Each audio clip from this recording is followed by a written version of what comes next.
Patuloy ang volleyball sa inyong mga telebisyon at ngayong hapon ay nagbabalik tayo sa loob ng jam-packed na Phil Oil Flying V Center sa lungsod ng San Juan. It is one of the most important matches here in the elimination round, the battle of the top two teams in the league. You've got the Creamline Cool Smashers going up against the Petrogazz Angels. Round 2 ng ating bakbakan dito sa Premier Volleyball League Reinforced Conference 2019. And this is the game at hand today. Pagkatapos po ito ng bumungad sa atin na 5-setter kanina kung saan nanalo ang Motolite Kota sa Bali Pure. Ito naman, Angels kontra sa Cool Smashers. Live na live dito sa SNA High Definition Liga HD Sports.abs-cbn.com and on the iWant app. Mga kapamilya, maraming salamat po sa pagtutok ninyo ngayong hapon na ito. Ako po si Martin Javier, inyong lingkod, at ang mga kasama ko sa ating coverage ngayon. Una muna, ang partner ko sa ating panel, Doc AJ Pareha. Gayon din ang ating panel at large for today. Nandyan si Ayi Tinsay. Pero makakapanayam sila natin maya-maya lamang. Ngayon naman, wag na natin patagalin pa. Simulan na natin ang aksyon dito sa PVL 2019.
Good afternoon mga kapamilya. Day 12 na po ng ating PVL Reinforced Conference. At para sa kupunan ng Petrogazz Angels, they continue to dominate once again sa kanilang game last Sunday, dispatching the Bali Purest Water Defenders in a 3-straight set match. Doc AJ and Martin, kita-kita naman natin na talagang nangunguna ang Petrogazz Angels sa ligang ito with their 6 straight set match victories. The other victory coming in 4 sets against the Banco Perla Spikers. At para naman sa kupunan ng Creamline Cool Smashers, they dispatched Motolite in a 3 straight set match. Talagang tuned up na ang Creamline for today's game. Yan nga ang eksena dito ay going into this matchup. Battle of the top two teams. Number 1 itong Petrogazz. Number 2 itong Creamline Cool Smashers. Doc AJ, Petrogazz maintaining that undefeated, unblemished record at this point of the season. Ito namang Creamline Cool Smashers. Simula nung natalo sila sa Petrogazz, hindi pa sila natatalo ulit dito sa ating tournament. Pero dahil battle of the top two teams to, pinaglalabanan din nila yung number 1 spot dyan. So paano nila makukuha yan? Well, looking back in their first encounter, we can consider it as an upset because in previous seasons, Creamline is the defending champion and Petrogazz has always been the dark horse. So looking back, upset yun. But right now, we can see that Petrogazz is just immaculate. So talagang sila, they're the number 1 team to beat right now.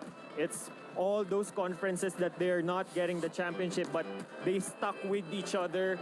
Yun solid yung lineup nila. So it's really an interesting match.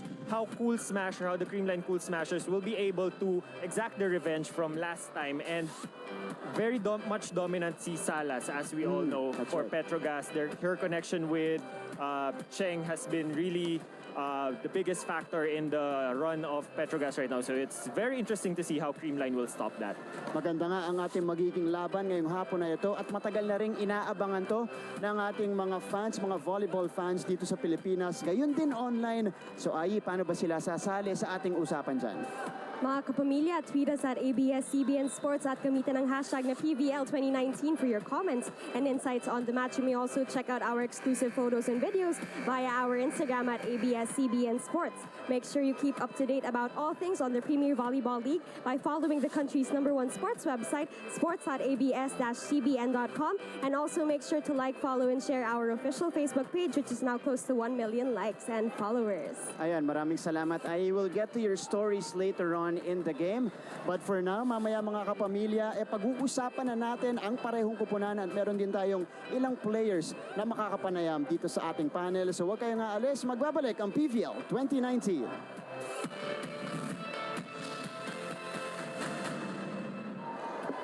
Back to our coverage here in the Premier Volleyball League Reinforced Conference 2019.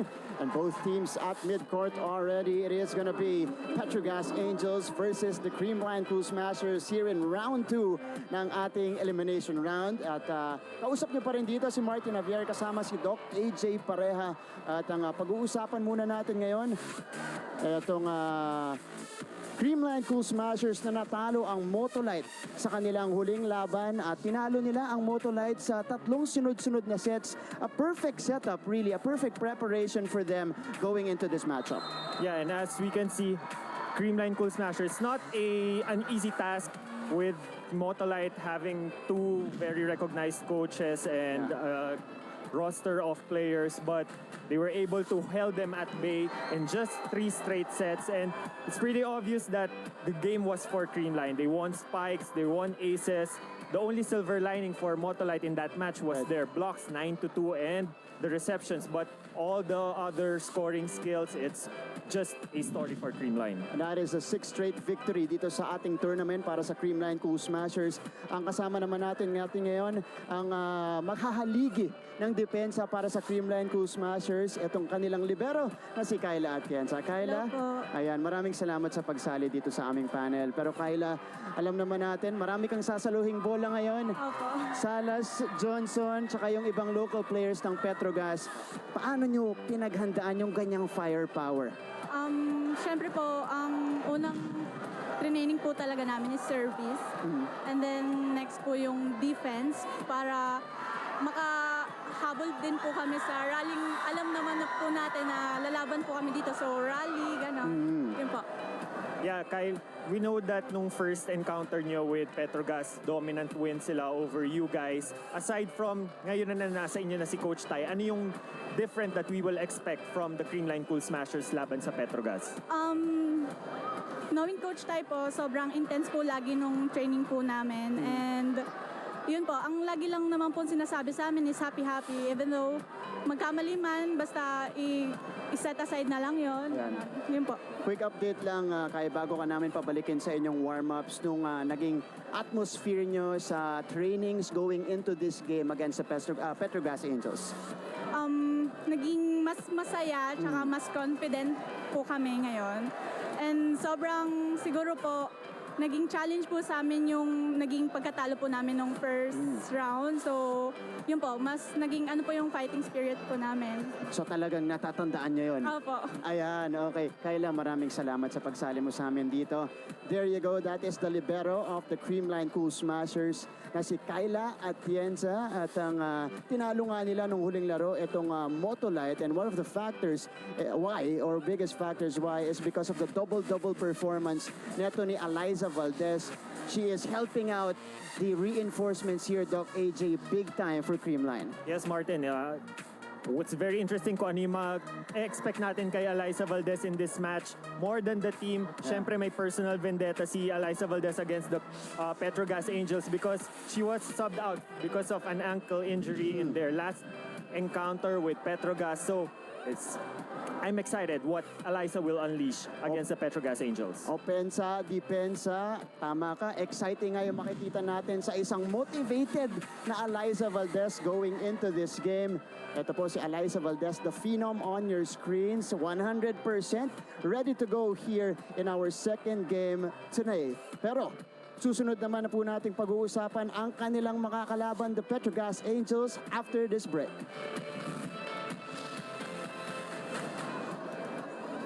Nagbabalik ang PVL 2019 right here on SNA. Kasama pa rin si Martin Javier, Doc AJ Pareha here in the panel. Ngayon naman, pag-uusapan natin, Doc, ang Petrogazz Angels were coming off a victory against the Valipure Purist Water Defenders. Nandyan tayo sa Imus Sports Complex at hindi nila binigo yung mga fans na nood sa kanila doon. A 3-set win para dito sa Petrogazz. Yeah, in the 7-0 run ng Petrogazz Angels, isang set pa lang, if I'm not mistaken, ang kanilang they'd only drop one set. So, so talagang kakaiba ang performance ng Petrogazz Angels this conference. And I failed to mention kanina na dun sa encounter nila even with Creamline, even with Valipure, they had more errors actually compared to their opponents.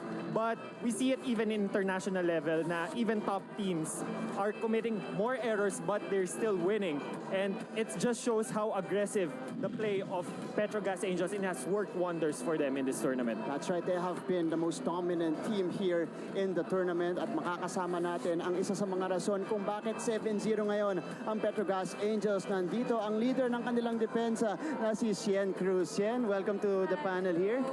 Ayan, Sien, matanong ko lang, 7-0 kayo, undefeated, mahirap i-maintain yan.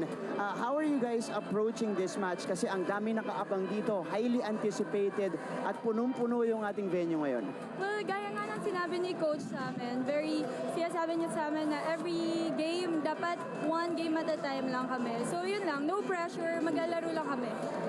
Yes, Ian, I don't know if napanood mo yun sa The Score when I last guessed, but I actually picked you as the top performer among all the Filipino players right now. And it's easy to see why, because of the defense or the contribution mo sa defense sa Petrogazz. So, amidst top or well-respected liberos like si Michelle Gohing, Kyla Atienza, Melissa Gohing, tapos Tang Ponce, ano yung personal motivation mo? Kasi ngayon ka lang talaga nag-shine as a libero, as a professional league. Well, I guess yung support na nakukuha ko sa mga coaches, teammates, and management talaga, yun yung pinaghuhugutan ko ng lakas ng loob para maglaro inside the court.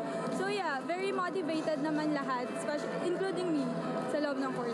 Ayan, pero siyempre, iba yung Creamline na nakalaban nyo sa pinakaunang game natin, sa Creamline na makakalaban nyo ngayon. Now, based on, the tapes you've watched, the preparation you've made, ano yung talagang pinaghandaan nyo? Which areas are you looking out for dito sa ating laro? Well, I guess yung strength ng team, which is yung receiving namin and yung serving namin. So, yun yung talaga yung finocus namin for this coming game na, and alam namin, na-expect namin na magdo-double yung Creamline. So, yeah, gaya nga na sinabi ni Janice Johnson, we're ready for it. Yun lang. Ayan, Sien Cruz, maraming salamat sa pagsali mo sa amin dito. Pabalikin ka na namin sa inyong warm-ups dito. At itong Petrogazz Angels, well, they're dominating offensively and defensively here in the season. Number 1 in attacks, in spiking efficiency, at number 1 din sa floor defense. In terms of receptions dito sa ating tournament, Doc AJ. Yeah, first off, yung spikes talaga very deadly in terms of their arsenal sa offense. We have Salas, we have Johnson, and sa middles, very commanding defense. Our middle players in Cherry Nunag and Janet Panaga. Pero yun nga, yung na-mention kanina ni Sien, it's the reception efficiency has been the bread and butter of the Petrogazz Angels at 42%. Wow. That's respectable enough for them to easily convert, especially in close matches, like against Creamline in their first encounter, against Valipure in their last encounter. So, yun nga, even if they're making lots of errors, but if they're making up for it with 3 or 2 times more the points, then those errors can be brushed off. Kaya tignan natin kung may pagpapatuloy yan ng Petrogazz Angels. Pero ang makakasama natin dito sa ating venue, dishing out the tracks and the music for the fans dahil nga napakarami ang dumalo ngayon. Ngayong Sabadong hapon na ito, si DJ Tronics is gonna be here entertaining us with the music. Ayan po si DJ Tronics. And also mga kapamilya, pwede po kayong sumali sa ating conversation online. Nabanggit na kanina ni Ai Tinsay, babanggitin ko ulit. Tweet us please at ABS-CBN Sports. Instagram din po, yan din yung handle namin. Hashtag PVL2019. Like us on Facebook at Premier Volleyball League. And coming up next here on SNA, Battle of the Top 2 Teams, it's gonna be the Petrogazz Angels versus the Creamline Cool Smashers sa pagbabalik ng Premier Volleyball League Reinforced Conference.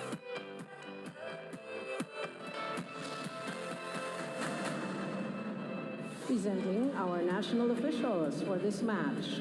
First referee, Mr. Patrick Castillo. Second referee, Mr. Erlindo Eusebio.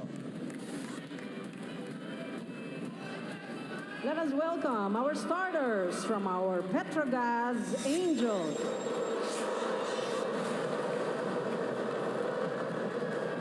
Let's begin with our team captain, foreign guest player from the USA, Janisa Johnson. At number 9, foreign guest player from Cuba, Wilma Salas.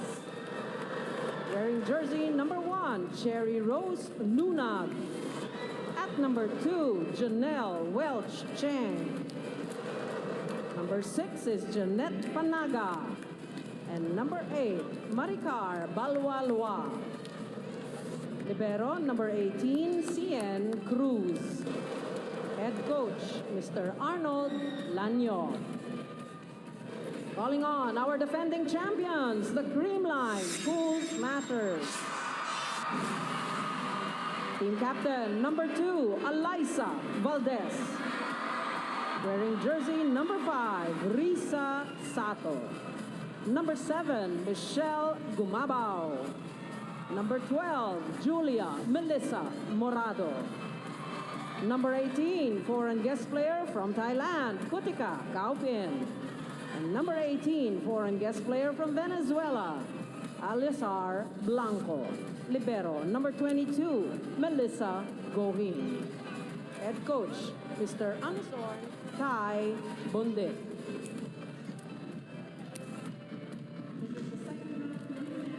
Welcome back to the coverage. This is PVL 2019 live on SNA.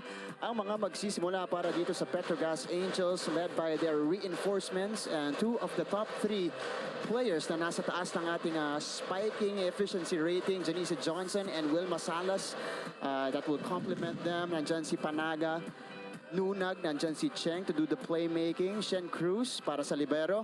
Dito naman para sa Creamline Cool Smashers, Michelle Gumabao, who did not start in their first encounter here in the season.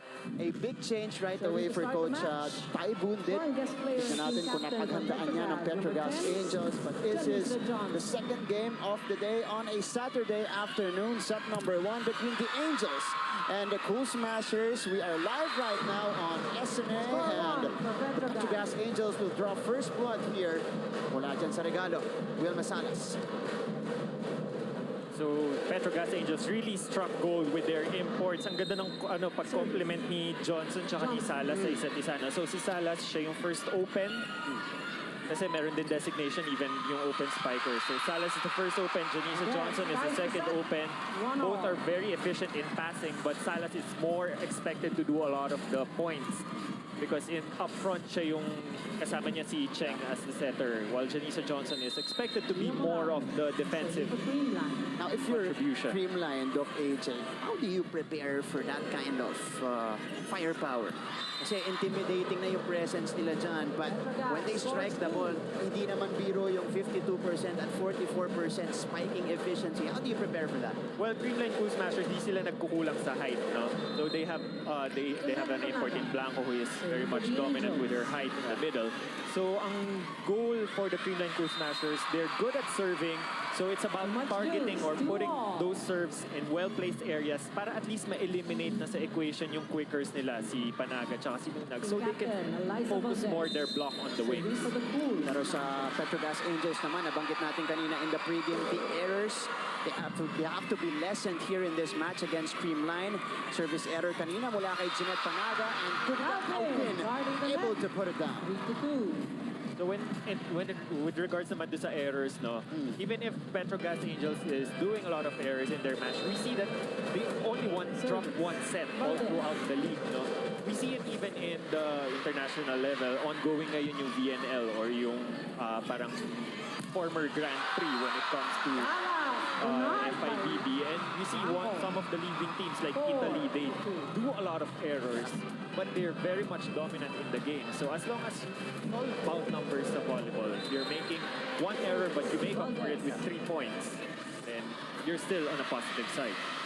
And a lot of teams have challenged them in sets. Pero petrogazz, again, they continue to find ways to win those sets.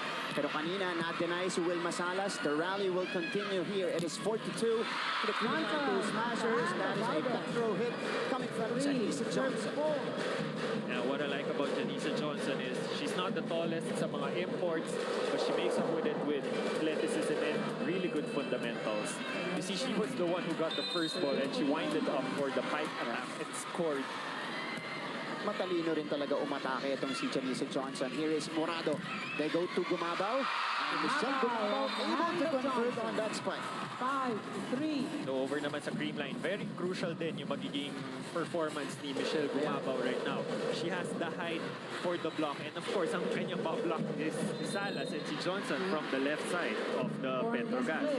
So a lot of expectations, especially sa blocking ni Michelle. And ang calling card dito, one of the best here in the PVL and in the Philippines, itong si Michelle Gumabaw in terms of blocking. But that is a service error this time on the side of the Creamline Pool Smashers. This is Will Masalas on your screens. Leading scorer ng ating liga, 150.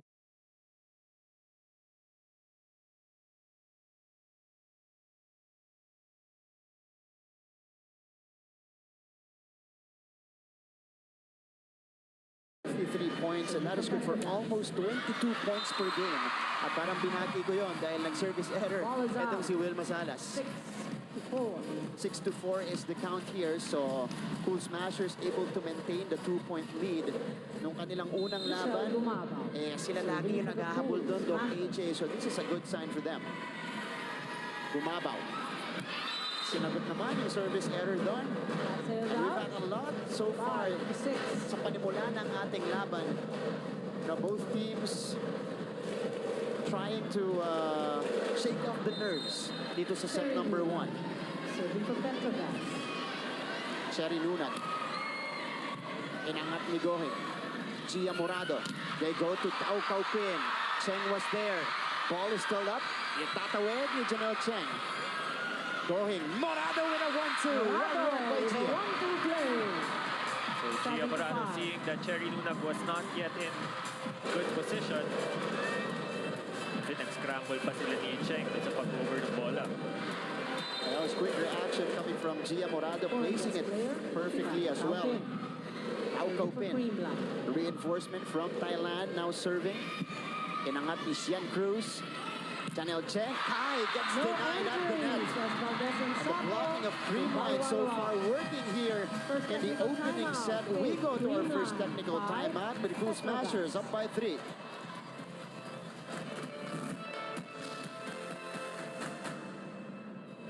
We're back on SNA, continuing our coverage here. Ngayon naman, puntahan natin si Ai Tinsay for her first report. Ai? Martin and Doc AJ, nakausap ko ang Petrogazz Angels middle blocker na si Cherry Nunag at sinabi niya na hindi daw basta-basta makakalaban ang Creamline kung kaya naman back to zero ang kanilang mindset when it comes to facing them for the second time around. Kailangan daw nila maging mas united and mas focused para makalaban nila ito. And given na hindi daw sila dapat i-underestimate, kailangan daw nila mabigay ang best nila. For the Petrogazz Angels, it's team unity and it's the healthy communication that they need. Cherry started playing when she was 18 sa mga liga sa barangay, and from then on, she grew to love the sport and is blessed to be playing right for the Angels. Sabi niya na kailangan lang daw nila lakasan ang loob. Back to you, Martin and Doc AJ. Maraming salamat, Ai. But we have another timeout here. It is a 4-point lead. Ang timeout si Coach Arnold. Okay, one good pa sa maingay yung crowd, so stay focused sa gagawin natin. 3 spiders siya, i-basic mo, maliit blocker niya. Okay, small blocker. Iwanan mo sila ng bigay.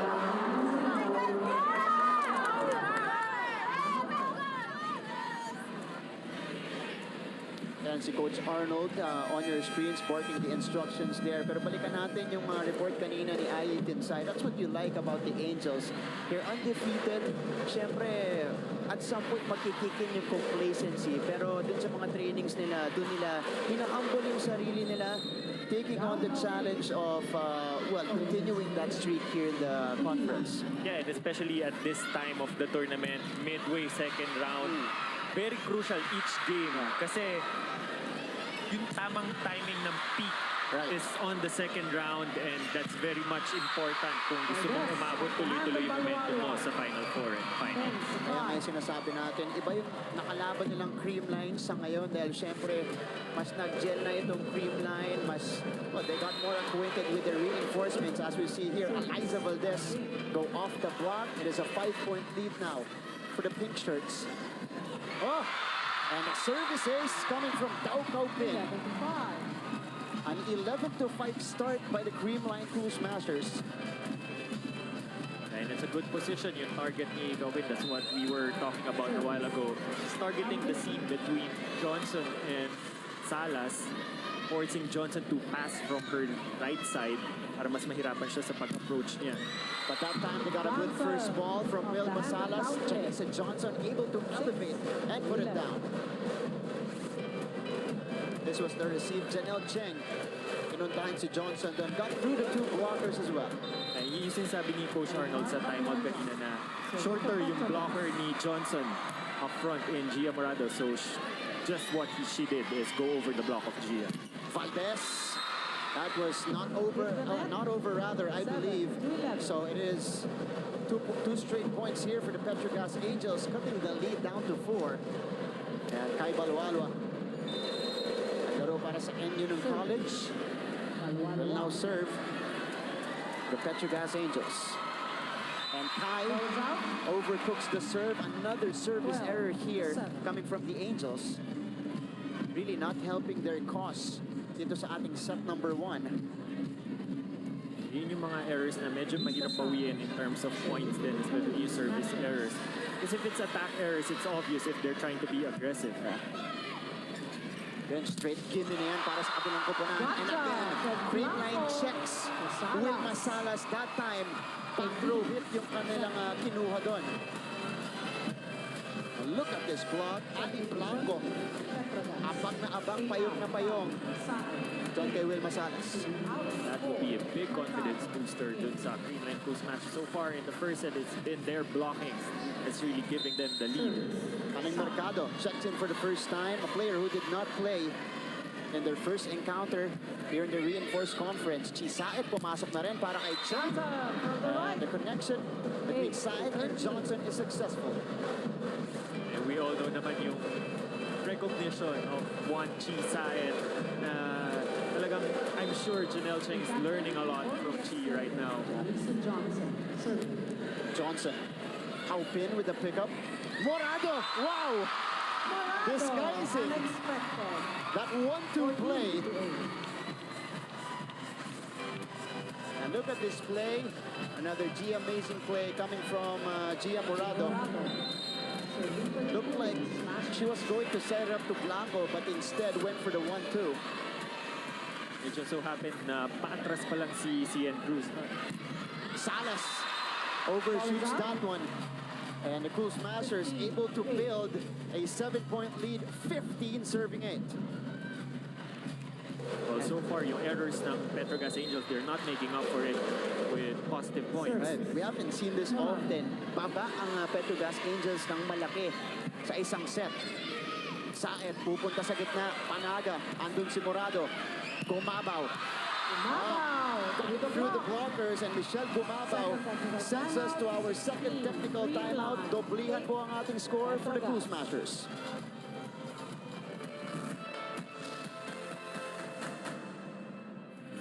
Back to our coverage here, and you guys are seeing us on a GoPro view. Ayan, maraming salamat po sa pagtutok ninyo on SNA para sa PVL 2019. Nagpapatuloy ang laban ng Creamline Cool Smashers at itong Petrogazz Angels. Pero ngayon magbabasa tayo ng tweets.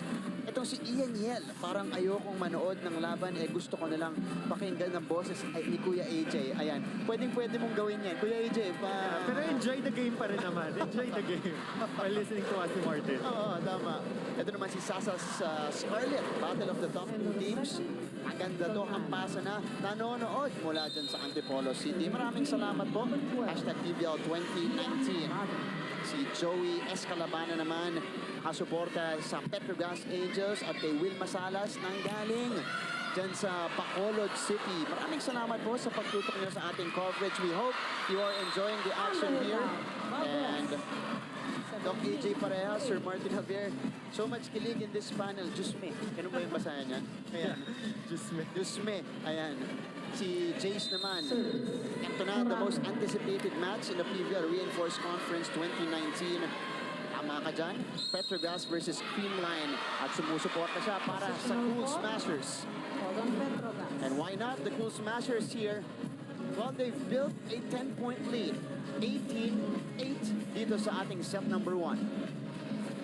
Coach Arnold contesting the call ng second referee na rotation error.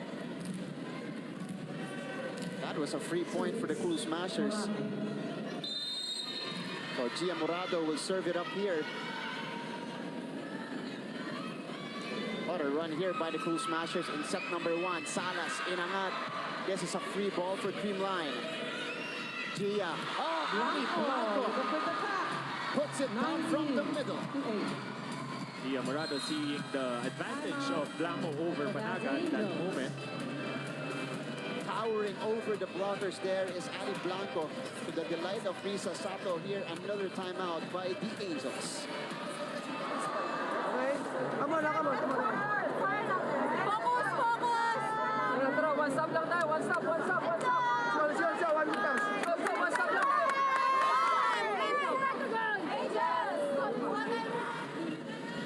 19 serving 8. And the struggles continue here for the Petrogazz Angels. Hindi pa nila nakukuha yung kanilang talagang totoong laro dito, Doc AJ. Kanina pinag-uusapan natin reception, yung isa nilang strengths, pero they've continuously, given Creamline free balls here in set number 1. Yeah, it's been hard for the Petrogazz Angels to transition their attack or convert their passing into their attack. That was much better though, and that leads to that clean attack coming from Wilma Salas. Right now, best interest ng Angels na at least gamitin si Salas here up front while she's the front line. Oo, nasa harap na dito. While sa Creamline Cool Smashers naman, si Blanco. Inangat ni Gohing. Attack points natin, 9-5. Advantage for Creamline. Johnson flying in out of nowhere to get that kill. Once again, the athleticism of Johnson Mahirap na angat na yan, no? being the second open. They're expected to be the most well-balanced player in terms of passing and offense and most agile. But that is 2 straight points for Petrogazz. Michelle Gumabaw. Inangat. Free ball again for Creamline. Gia Morado goes to Ali Blanco once more. Andun si Johnson. Lunag. Blanco was there again. Here is Salas. Will drive and score. 11. Good decision in the part of Salas. Hindi na optimal yung set sa kanya. Hindi na nga siya naka-approach na maayos. But seeing that there's a small gap between Eliza and the net, or the antenna, doon niya pinadaan. That was Smarts and Will. Para dito kay Will Masalas to get it through. Eliza. Morado. Balik kay Valdez. At ipinasok yan ni Eliza Valdez, breaking the run of the Angels. Eliza Valdez, the Angels, the dose of their medicine, kita niya hindi nakapenetrate yung kamay ni Lunag. Delay ng konti sa Lunag sa block. Pinadaan niya ni Eliza kay Cherry Nunag, and that gives them their 20th point here in set 1, but that's a service error on Eliza. So babalik ang puntos at bola dito sa Petrogazz Angels. Doble palit ulit para kay Coach Arnold. Cheng and Balualua back in. Papalitan si Mercado at Sayan.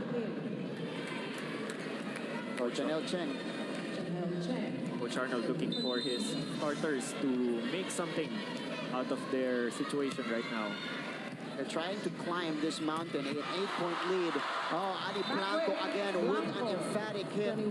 And that play, yung quick dyan kay Ali Blanco, that's gotten better as we progress through the season dito sa ating reinforced conference. Yeah, last time I covered the Creamline Cool Smashers, it was midway pa ng first round. And yung when I asked Gia how's her connection with the middle spiker because yun yung isa sa mga mahirap i-establish, especially me as a middle player before, is yung trust mo dun sa setter na kahit anong pasok mo, may bibigay niya ng maayos sa'yo. So, sabi naman ni Gia, during that time, it's been improving and we're seeing the benefits right now.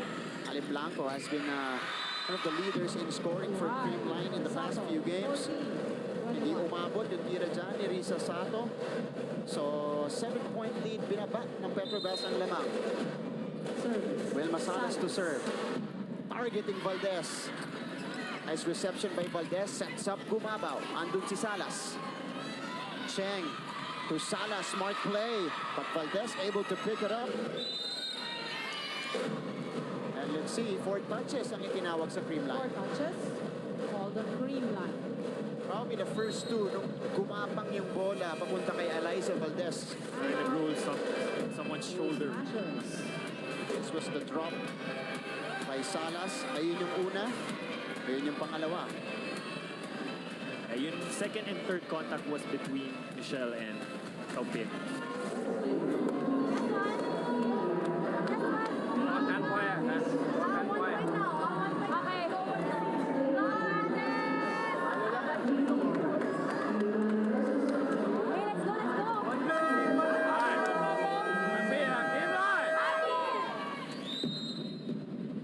And happy fans, mga nakapik dito sa Phil Oil Flying V Center. Cheering very loudly for their team here, the Creamline Cool Smashers, up by 6. Pero itong Angels not going down without a fight dito sa ating set 1. Taupin on the approach. That will not work for Dao Taupin. So babasa 5 ang lamang ng Cool Smashers. Medyo gigil si Taupin. Kita niya kasi delayed na si Nunag. Yeah, she was trying to go for a sharp cross-court kill.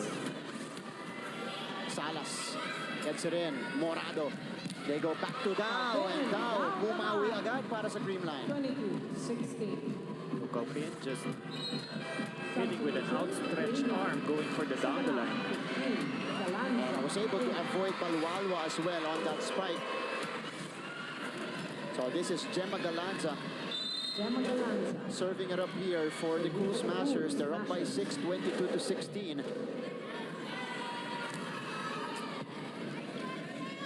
Cheng choosing Salas from the back. Andun si Valdez. Taupin!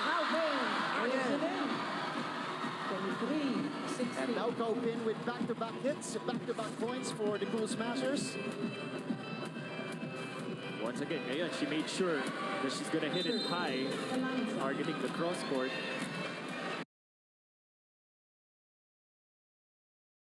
Saktong-sakto dun sa butas ng blockers, kahit manipis lang. Diba yung pagitan ng dalawang blockers doon na palusot ni Dao. Nunag muna sa gitna. And that's a good change-up in the offense here for the Petrogazz Angels. Activating Cherry Nunag. Cheng giving some confidence back to Nunag kasi sa kanya dalawang beses pinagaan ni Taupin. So at least before she moves out of the court. So Jovelyn Prado enters the game here for the first time. Para kay Coach Arnold.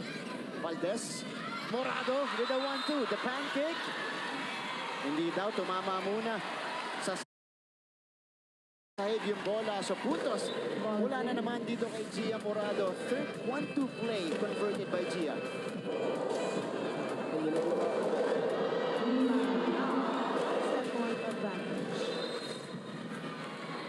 So a set point here for the Cool Smashers. Taupin making it bounce off the net. Cheng to Johnson with the emphatic hit. Johnson. You just gotta admire the way si Cheng sets up Salas and Johnson. Oo. Talagang na-perfect na nila yung connection nila. But Gia Morado here, pinapagpad yung kanyang right ankle. Hindi natin nakita kung saan siya pumapak doon. But this was the attack coming from Janice Johnson. And the landing by Gia Morado, a little bit shaky dun sa left foot ni, or lumanding sa left foot nito ni Janice Johnson. 25. And that's the end of set number 1. The Creamline Cool Smashers, only the second team to get a set from the